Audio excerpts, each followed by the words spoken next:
Hello everyone! Today I'm going to be trying a new experiment to see how it would work if we mixed milk paint in our resin for a pigment and to see what kind of different texture you can get.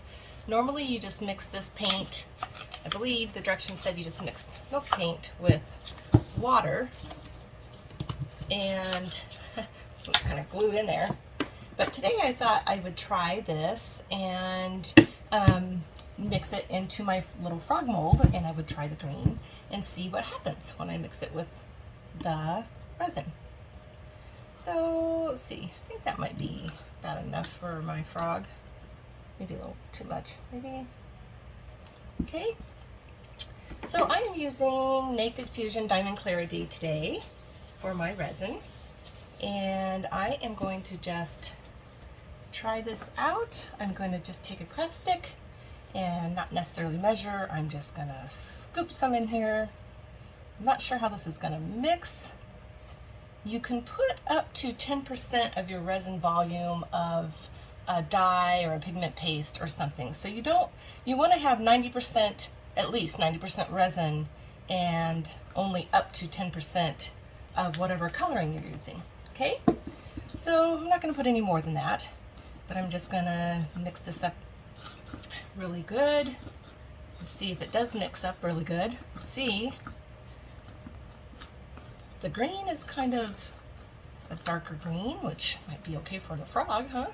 It's kind of a, I don't know, somewhere between a grass and a moss, maybe almost like an avocado green.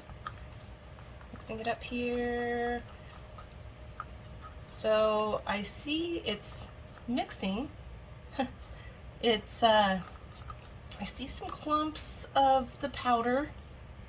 Not sure if those are going to dissolve as it sits or not, but it seems like it's pretty well mixed. So I'm scraping the bottoms, scraping the sides, and I'm going to just, it's going to be kind of a quick project really. I'm not sure if it's going to cure correctly or anything because I've not used this kind of thing before, but it's going to be interesting to see what happens. I'm going to blow my bubbles here real quick.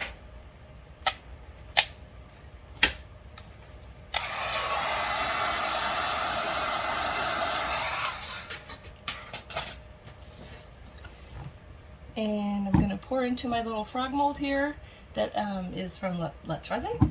I believe it's about maybe 2.5 to 3 inches long, so pretty good size. So it should be enough to see kind of what happens with our texture here.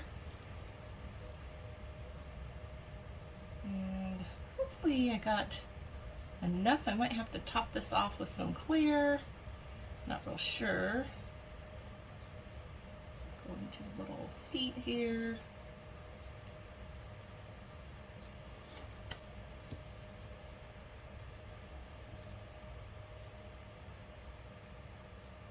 These little tiny areas kind of have a way. Oh no, that is going to be enough. Actually, a little bit more than enough. So that's good. Okay, so what I usually do when I've got these little tiny areas is I take my little skewer or a coffee stir stick or something and I go down into the little tiny toes or whatever it is that's really a small area. And I don't mind about the overlap here, of the overflow I mean, because I take a silicone stir stick and that comes off pretty quickly. See, there's a little bit of silicone here, a little silicone flap that I probably need to cut off that came with the mold. Let's see, get in there. Okay, so I think it's, well, you know, it's kind of shallow right here. A little more in here. Looks like it's pretty flush now, the edges. Okay, so now what I'm going to do, I take my silicone craft stick and I kind of will scoop this back off. Works pretty well. Just kind of make it even there. Same way over here. Okay, I don't Well, let's see, I might need to do this side, or just with that little extra silicone there. I might have to snip that off after it's already cured. Okay, so there it is. This is probably going to be a pretty quick project, but I'm excited to see how this turns out with this milk paint. The brand of this is Imaginisce.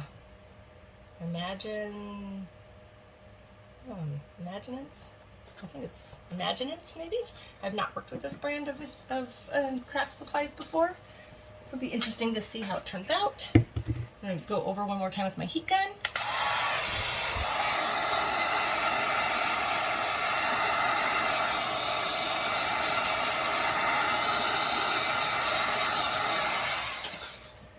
Okay, that did a pretty good job with the bubbles.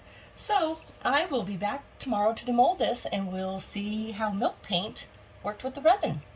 I'll see you then. Hello everyone.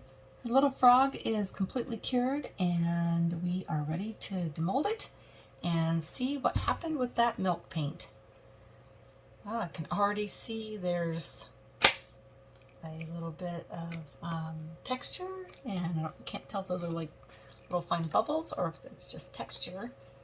But we are going to kind of go past our little feet and toes here.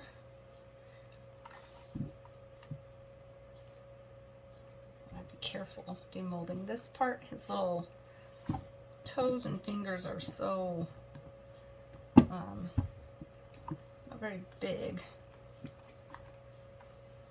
I'm excited to see how this turns out. I'll get it around this part here.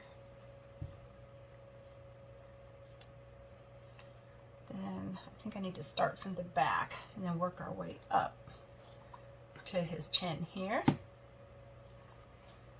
Just kind of break the seal around some of that. Okay, let's start from here and kind of work our way back up this way. See if I can get that out of there.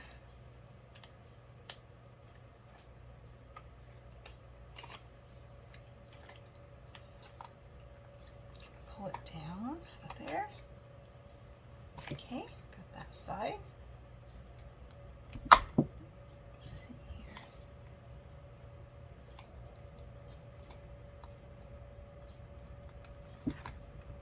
Trying to push it straight down so I don't have to, don't want to rip my mold here.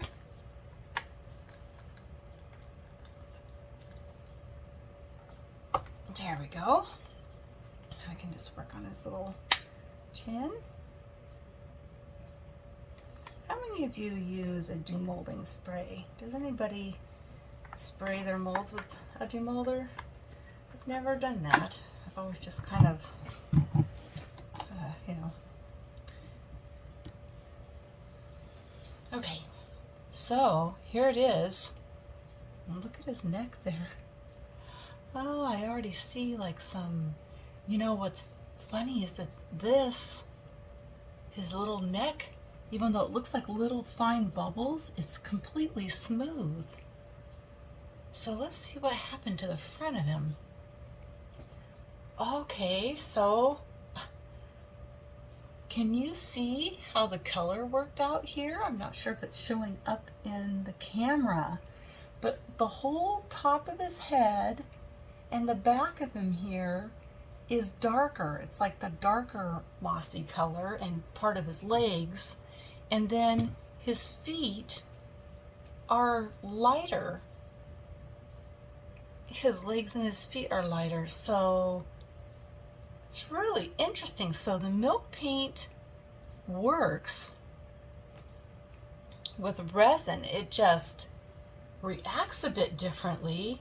This is actually just kind of really kind of crazy. Do you see the little fine, I'm not sure if that light is helping or not, but can you see the little fine dots here?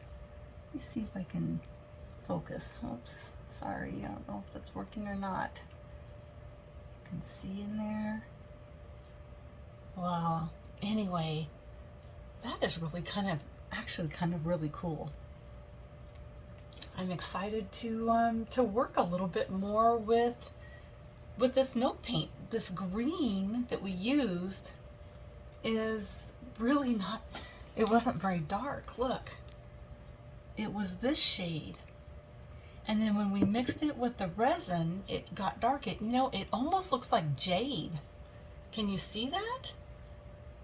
Now that I look at it, it really kind of resembles jade. What do you think? I'm actually really kind of impressed using this on this frog. Got all these little dots up in here, and yeah,